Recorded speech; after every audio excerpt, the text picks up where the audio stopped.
you can do that unfolding much, much faster. Maybe a week, maybe 15 days, whatever you can afford in your life. It'll open up a new possibility by itself. It's designed like that. Now the Kriya can function in different dimensions.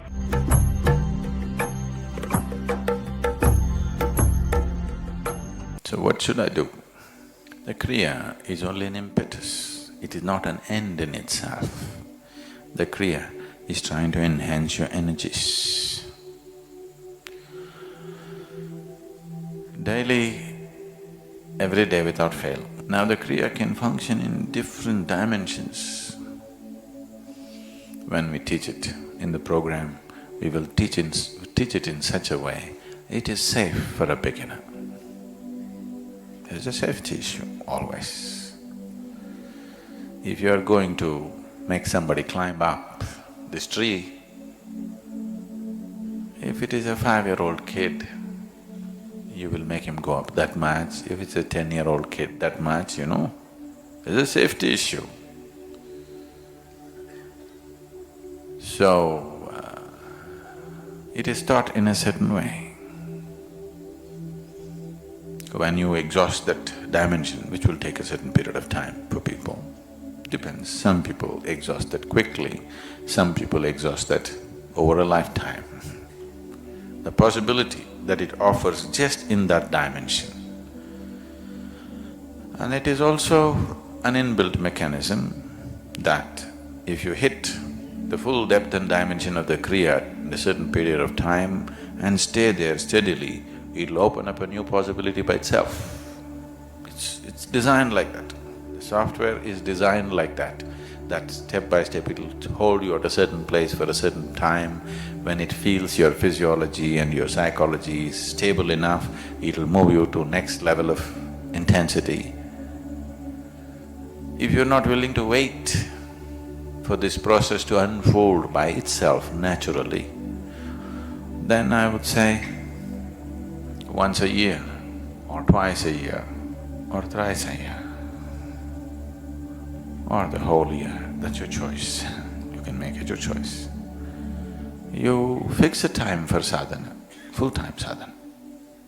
Maybe a week, maybe 15 days, whatever you can afford in your life. You come, stay here.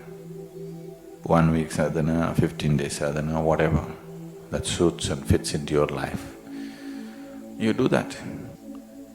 Full-time sadhana, a few days in a year is only for sadhana, not for anything else.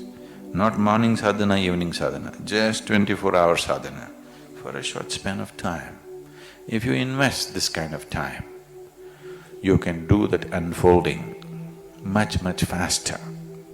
Rather than allowing it to mature at its own natural pace, you can push it. You should do that.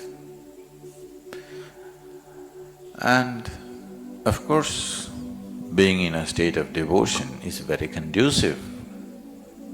You can every day sit like this and do it like an exercise. Don't take such vows, till the last day of my life I will do it. Do it today.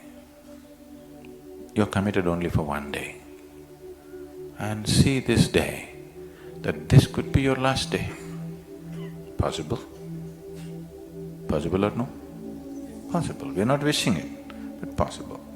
So this could be your last day. Do your Kriya like this could be your last day. You'll unfold much faster. Because now you're thinking, next 82 years I'm going to do it. So the inner mechanism is thinking, okay, she's got a lot of time.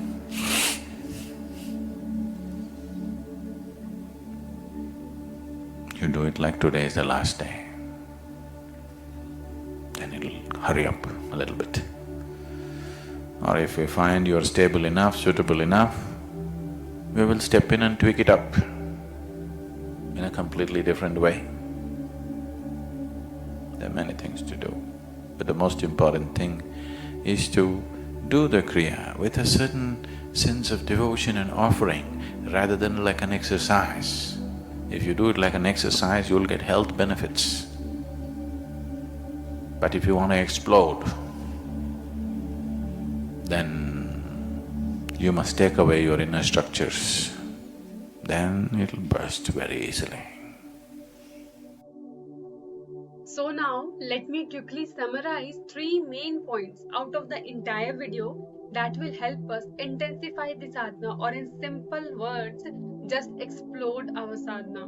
With this, the first one is that at least spend once, twice or thrice a year, or whatever you wish for, doing full-time sadhana, not just morning sadhana and evening sadhana, just doing full-time sadhana in a consecrated space. Second one being, do it with devotion and not like an exercise.